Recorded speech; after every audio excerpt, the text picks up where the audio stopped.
Hey, what's going on, guys? Welcome back to the channel. My name is Gabe, if you guys don't already know. Yeah, so today's track vlog, we're starting in Ensenada, California. I'm here in my hotel, and yeah, so you're probably asking yourself, why are you in Mexico? Like, why is the track vlog starting in Mexico? Well, for the past 2 weeks, I've been down here. I'm heading back tomorrow, and we've been down here, me and my girlfriend and I, because the U.S. has a travel ban on Brazil, where she's from.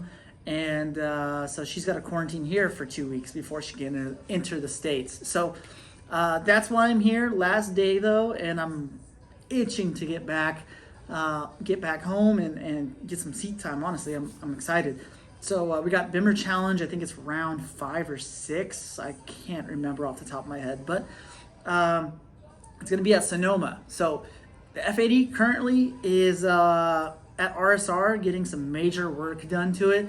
Currently the trans is out of the car and they're swapping over clutches. So quick update on what happened while I was gone. While I was gone in Mexico, the guys at RSR took out the F80 to the track to beat up on it and basically do a repeat of what Austin had done on the last track vlog, trying to test the car and trying to actually get the car to fail.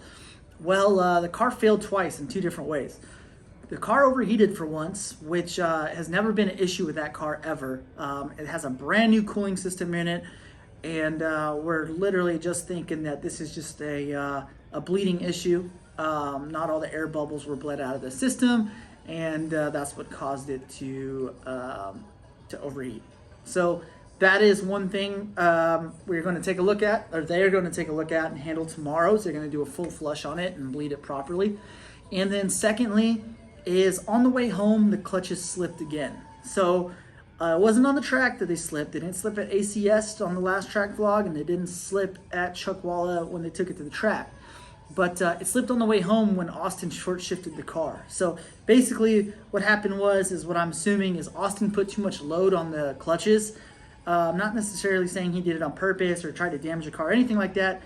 Just the clutches are so weak right now that downshifting the car and putting it into a low RPM and putting load on that is going to cause it to slip, which is not something that I want to do, because that car builds so much torque so fast that who's to say that the clutches didn't slip at 4,000 RPMs. 4,000 RPMs is exactly where I want to be. So yeah, it's kind of tough, but RSR decided that they're going to go ahead and swap out the clutches regardless and take care of that. So yeah, trans is out right now, clutches are being put in, and the car will be ready for pickup tomorrow.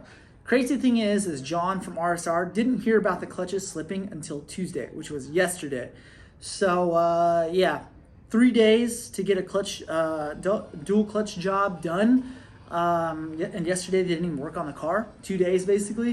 It's gonna be pretty impressive. So I'm gonna pick up the car tomorrow night, and yeah, we'll see how it goes. I don't have any doubts that there'll be any issues or anything, hiccups, nothing like that. So yeah, should be good.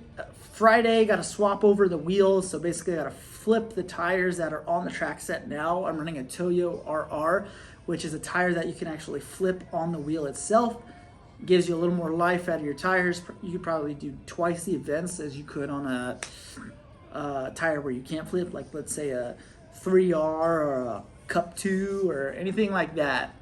Pretty much any street tire, which is a big advantage for, you know, longevity. So that's gonna happen. Putting on new rear tires on the daily set, not the daily, but the set that I used to drive to the track, just because they're corded. So got some work to do still, but very minor shit. And so Friday will be dedicated to handling all that and wash the car, get it looking all nice. And then Saturday morning, we're gonna head up and just check in the hotel, might stop at the track, but and say hi to some buddies that are gonna be up there all weekend, but not tracking Saturday. Sunday, I got the carte blanche.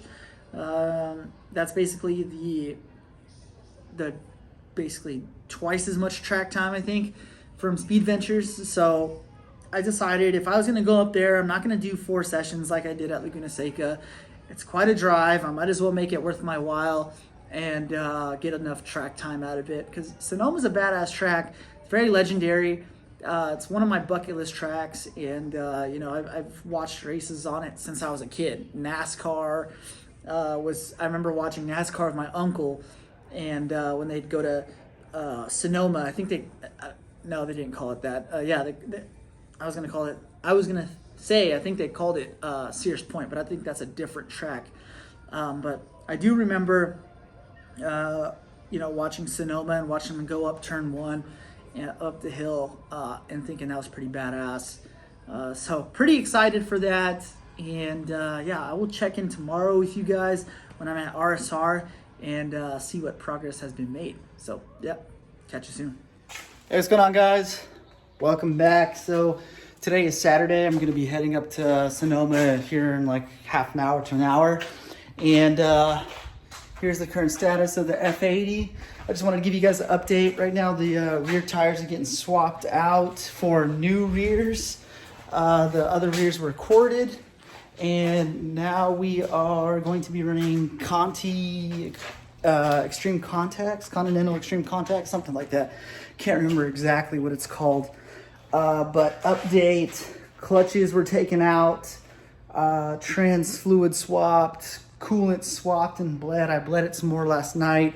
The one issue we're having with the coolant right now, which was why it overheated last time at the track and got pretty hot in Vegas as well, is because there's no seat belts in this car. So in order to run the pump how you would normally do it in an F80, I can't do that anymore. So I'm sitting here having to wait for all the air bubbles to come up as I have the car running with the cooling system open and just top it off. So I don't know how effective it is going to be to keep doing that.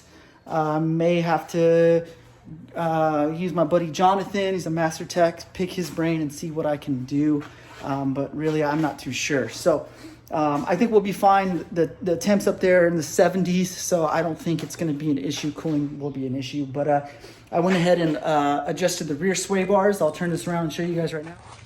Rear sway bar is now on the softest setting. And that's because the rear end seems to be a little loose. This car needs to be corner balanced again for sure. I can tell when I raised the height on the rear end of the car, 4 seats, it messed up the balance of the car for sure. The rear end feels very skittish back there. So I'm going to get it corner balanced. Not going to have it done for this track day. It's not a big deal, but definitely in the future it'll get done. And then let me show you guys something else. My boy Alex at Horizon Motorsports hooked it up with a CS lip. Functional brake ducts. No, I'm just kidding. It's not. Looks pretty good. Good fitment. I have mine tucked slightly back a little bit in the front. Just slightly. Not running completely flush. And that's just because I don't want that motherfucker to go flying on track. So I don't want it to scoop anything up when the suspension compresses on track. So I'd rather it stay tucked a little back. And I think it looks good. Very nice. Thanks, Alex. If you guys are interested in any of his products, it's Horizon Motorsports on Instagram and Facebook as well. So, oh yeah, and then we got the rear AP kit installed now. And I am pumped to see this motherfucker on track because I've heard nothing but amazing things about this car so far with this brake kit. So, yeah, now it's my turn to experience it. Catch y'all in a bit.